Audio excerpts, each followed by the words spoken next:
It was almost impossible to fully split from your spouse while kings like Louis XVI reigned in France. Then, the French Revolution changed everything. In this episode of Footnoting History, we take a look at the introduction of divorce into French society.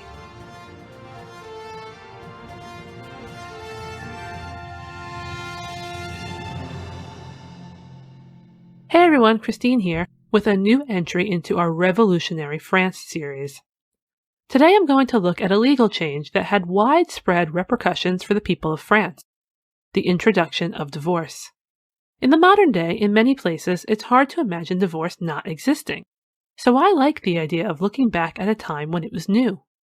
And like with many new ideas, the early years of divorcing saw several legal changes. Looking at it from the present, it can be just a nice academic exercise. But I like to think about it from the perspective of someone living through the period. If you're interested in that sort of viewpoint, I suggest asking yourself as we go along, if I was in a really unhappy marriage at any of these points in history, what would I do? How would I feel about this law and its changes? Or, if that's not your thing, you can just sit back and enjoy learning what people in the late 18th and early 19th centuries had to go through to legally get rid of their other half. As I mentioned in the intro, in the days of kings like Louis XVI, getting a divorce was not a possibility in France, nor was it common in most areas of Europe. The Church, that is, the Catholic Church, had a great deal of jurisdiction over filing stats like birth, death, marriage, and the only way to fully break up a Catholic marriage was through an annulment. Annulments say that for a variety of very specific reasons, like the discovery that the couple is too closely related, the Church would grant you a do-over.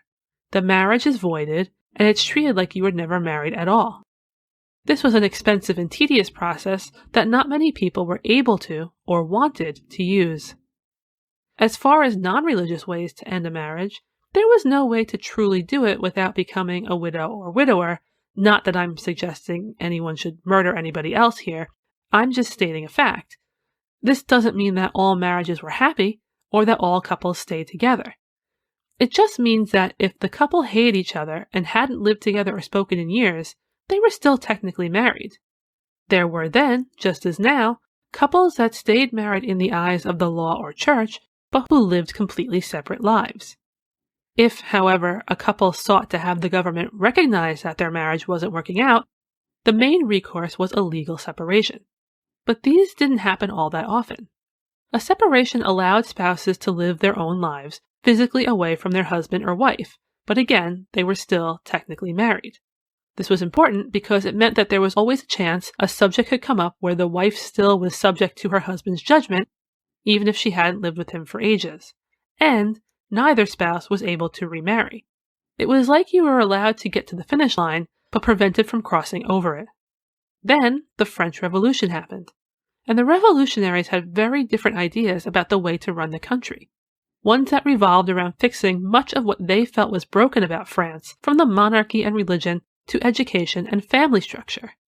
The revolutionary legislative body wanted to bring the country more in line with its new ideals. In 1791, it established marriage as a civil contract as opposed to a religious one. This was followed by a series of changes in 1792 that included officially abolishing the monarchy. Now, remember, both Louis XVI and his wife Marie Antoinette would eventually be executed, changing the way inheritance worked, removing powers from the church, and, what we're interested in, introducing divorce. Divorce, which looked to some like it was going to tear families apart, was actually part of the revolutionary plan to make families stronger.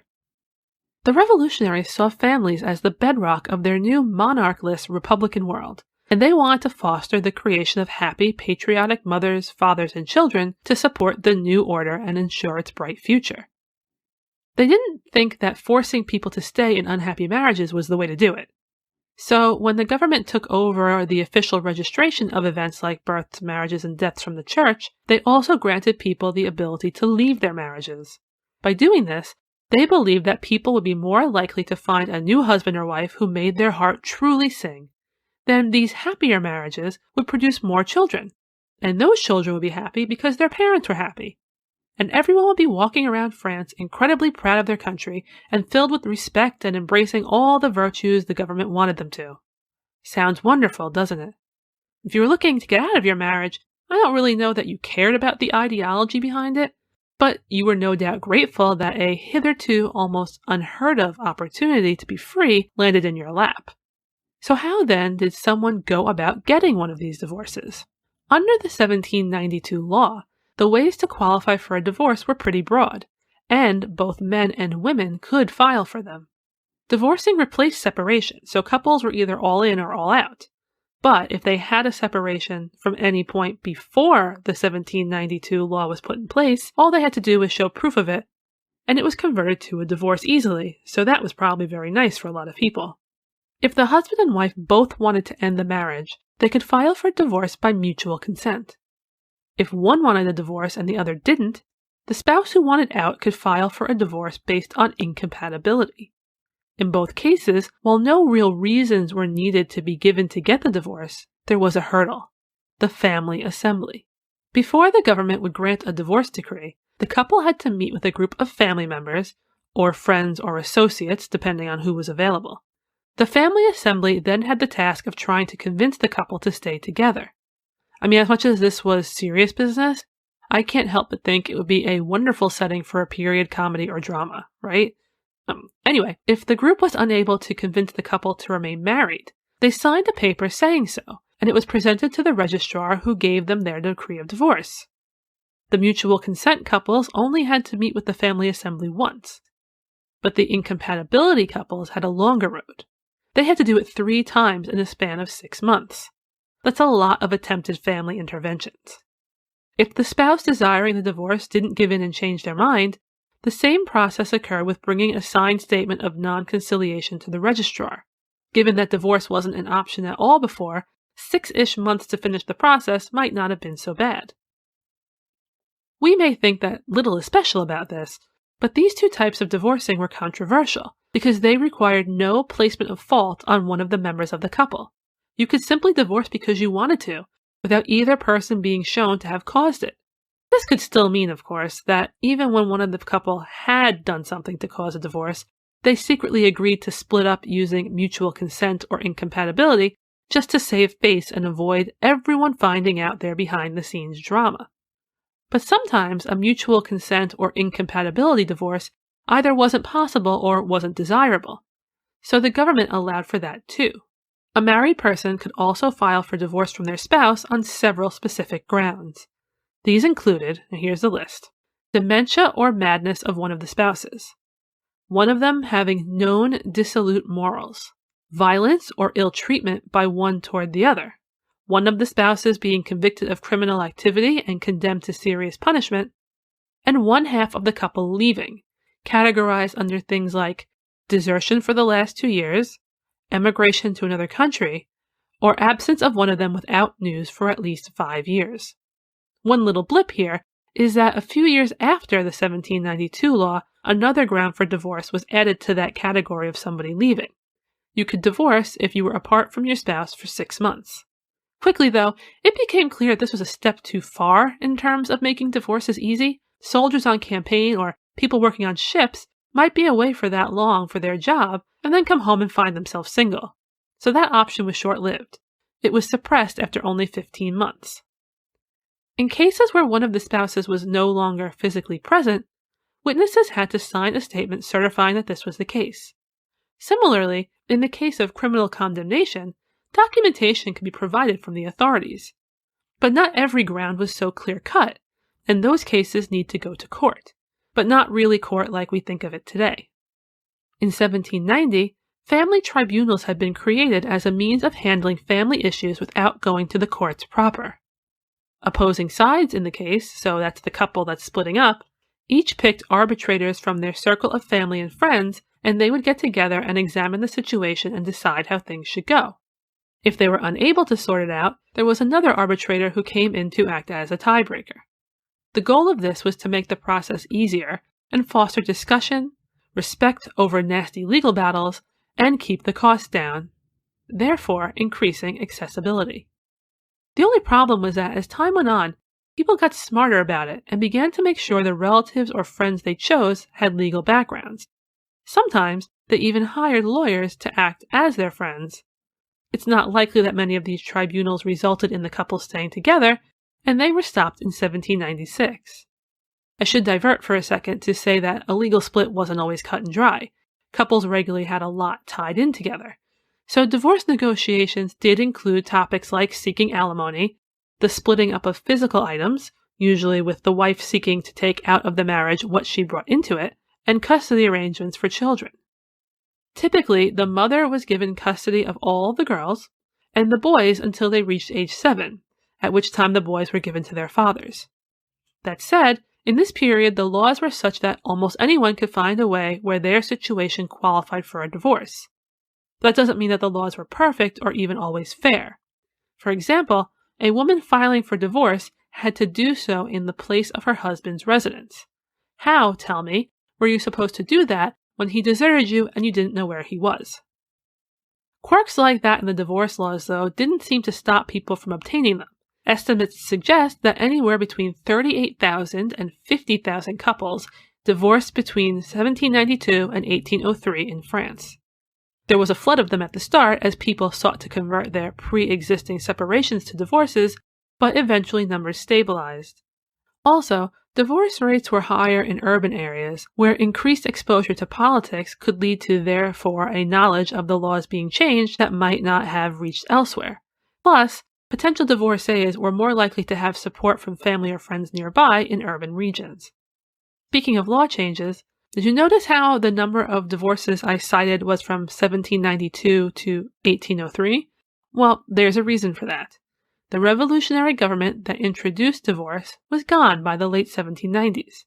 A post-revolutionary government called the Directorate came in, and then it was followed by a coup in 1799 that saw Napoleon Bonaparte take over power in the new consulate government. By 1803-1804, Napoleon was on the verge of becoming emperor. His official coronation, regular listeners know, took place in December of 1804. This 1803-1804 period coincided with the introduction of new civil laws, including new divorce laws which would be encoded in a large collection famously known as the Napoleonic Code. The change in tone of government with the rise of Napoleon brought a change in perspective regarding divorce, and there were concerns about the amounts of divorces occurring, as well as the role of people within their families. Suddenly, separations were back on the table as an option, and divorces became harder to obtain. Did you still want to get divorced by mutual consent? You could do that, but there were stricter criteria to qualify. Now you couldn't divorce within the first 2 years of marriage, or after being married for 20 years. And if your wife was over 45, you couldn't divorce either.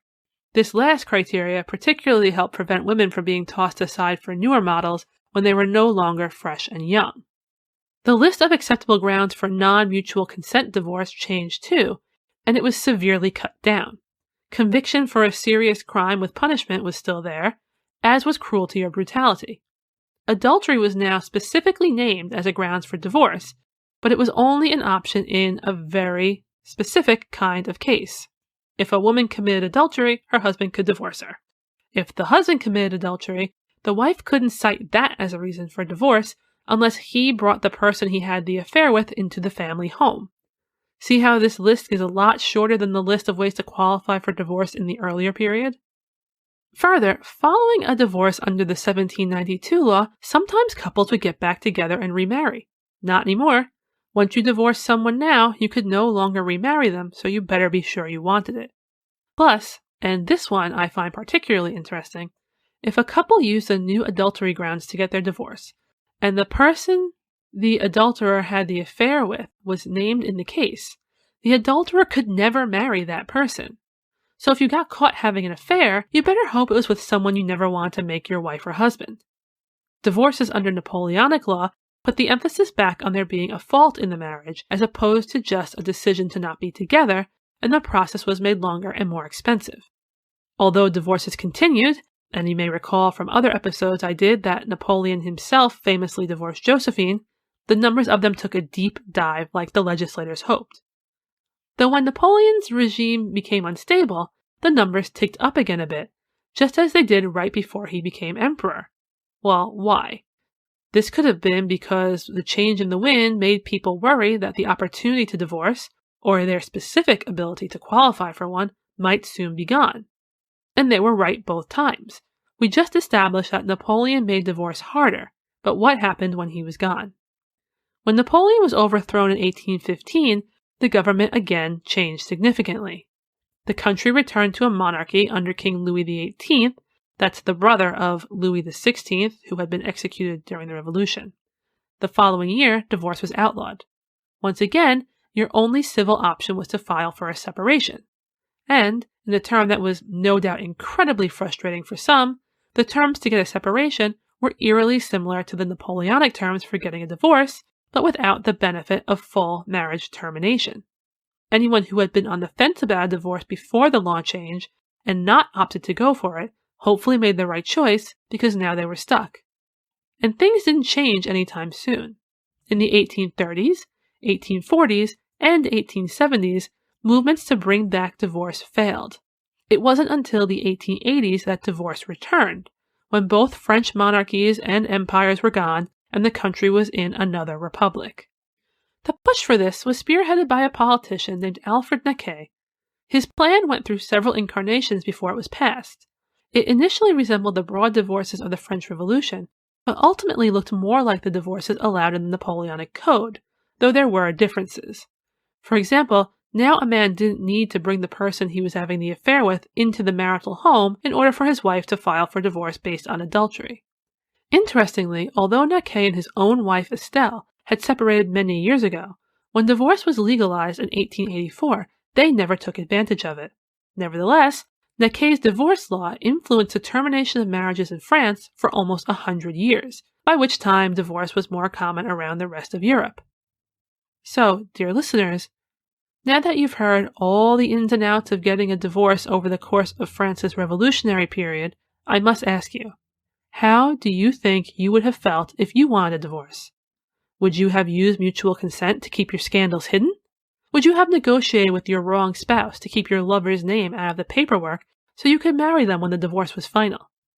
How would you have used these laws to your advantage? Odds are, someone in France in that time period asked themselves the same questions. I hope you enjoyed my look at the frequently changing landscape of divorces in France's Revolutionary era. For more from our Revolutionary France series, visit footnotinghistory.com. While you're there, you can also check out things like our merch shop, host biographies, and archive of past episodes. Thank you for joining me for this episode, and remember, the best stories are always in the footnotes.